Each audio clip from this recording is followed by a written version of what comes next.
Hey there, friends. Glad that you could make it today. My name is Joel, and I wanted to take a second to talk to you guys today about the wide world of longboarding and why you might choose a board from Original as your first longboard. Now, as you begin to research the topic of longboards, you'll find that there are many, many boards out there, and basically what we're doing today is trying to give you an idea of why you might choose one of these boards from Original Skateboards as your first longboard. Now, as you can see, we have a number of boards up on our rack today, and we're going to split this into two categories basically. So the first set of boards we're going to talk about are boards that we feel offer the best performance for a new rider depending on what you want to do. And then the second set of boards is going to be our cost-effective set of boards, or basically the set of boards that we feel will leave you with a little bit more money in your pocket so you can try out the sport of longboarding without breaking the bank. Alright, well, the first board I wanted to talk to you about today is a 7-ply maple construction 40-inch long pintail, and that's the Pintail 40. Now this board, because of its 40-inch length and 7-ply construction, hits a sweet spot for a lot of riders. It has just the right amount of flex and ample wheelbase for, many, many different riders. We take this deck and we combine it with our S8 longboard trucks, our carving trucks, mounted flush to the deck with no risers. And that combination keeps the board low to the ground while offering optimum cruising and carving performance. So if you're looking for a really good all-around cruising carving board, the Pintail 40 is really hard to beat. So if cruising and carving aren't really your thing, and you're looking for a longboard to take on maybe some hills or some sliding like you might see in videos, there are other options out there for you other than the Pintail that would probably suit you better. One of those options is a board like this. This is the Freeride Drop 41. Now the Drop 41 has a significantly different outline than the Pintail, obviously, and if you look at the concave on the deck, it has pretty serious drops coming down from where the trucks mount. Now these drops help first-time riders or beginners get consistent, comfortable foot placement. So basically, your familiarity with the deck happens very quickly because your feet always wind up in the same spots. This drop also reduces the height of the platform from the ground, keeping it stable for higher speeds.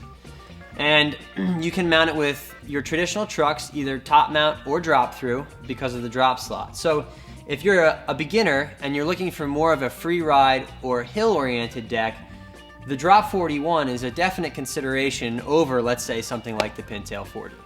Alright, so the last board in our performance category for beginner boards is actually the Arbiter 36. Now, the Arbiter 36 is different than both boards that we've shown before because this board is strictly a top mount, and it has a different concave and kind of a different feel overall than the other two decks. This deck is intended for those of you who really want to either get into racing or really want to do mainly downhill speed riding or free riding at higher speeds. This board is ideal for that. It has an extra thick construction to make it super stiff and stable at speed. It comes with a number of different mounting options so that you can adjust where you mount the truck as your riding progresses. It comes with these massive wheel wells that are routed out on the bottom to allow for clearance of many different types of wheels.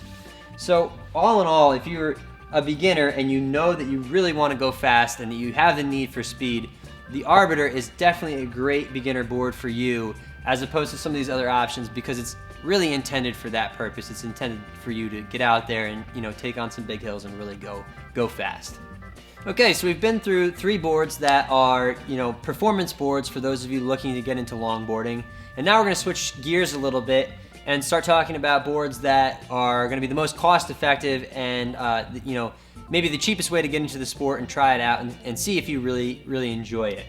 And the first board on that list is actually one we talked about already, and that's going to be, again, the Pintail 40. Now, we're pulling this board twice because not only is it one of our top performing beginner boards, it also sports a very nice price tag for those of you looking for something that is a high performance cruiser carver board, but also comes in at a very reasonable price. So not only is it a top performing board, but it's a cost effective one as well. So definitely take a look at the Pintail 40 if you're looking for a board to start out cruising and carving and get into longboarding. All right, so the next board that's on our list is up here for two really distinct reasons. And the first one, obviously, in this category is because of its price. So the Pintail 37, it sports a really nice price tag. So if you're on a budget, it's a great place to start looking for a board. And then the second reason that it's up here is because as a board for people who are new to longboarding, a lot of times you have younger riders or people who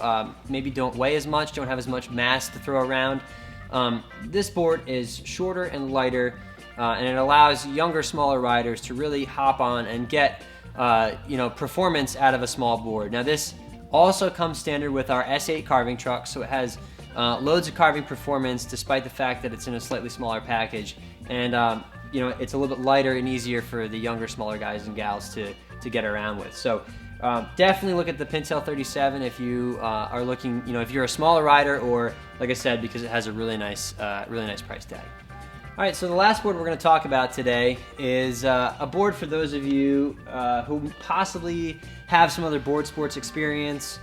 Again, are looking for maybe a board that has options and upgrade features found in more expensive boards, but still comes in a really a price point package. And that's the Freeride 41 Rocker Concave. This board has a similar outline to our Drop 41, but a considerably different concave. So this has a very gentle rocker concave to it, so it's really easy for beginners to get used to. It's not going to feel really foreign or different under your feet. It does have gas pedals, drop slots for mounting traditional trucks, either top mount or drop through. So there's a lot of upgrade features in this board, and at the same time it's offered at a really killer price. So if you, again, have some board sports experience or know that you want to get into some free ride or hill riding, but you still are looking for a price point board, it's definitely worth considering the Freeride 41 as an option. Well, all right, I think that about sums it up for some of our boards that are for people who are new to longboarding, and I hope that this helps you form some ideas of what you might be looking for, and helps you guys decide, as a beginner, what board will help you get to where you want to be in the sport of longboarding. So there's a lot of options out there. We covered a few here. By all means, take a look at the other boards that we offer at Original Skateboards. There's lots of other options out there. And, thanks for watching. Hope to see you again soon.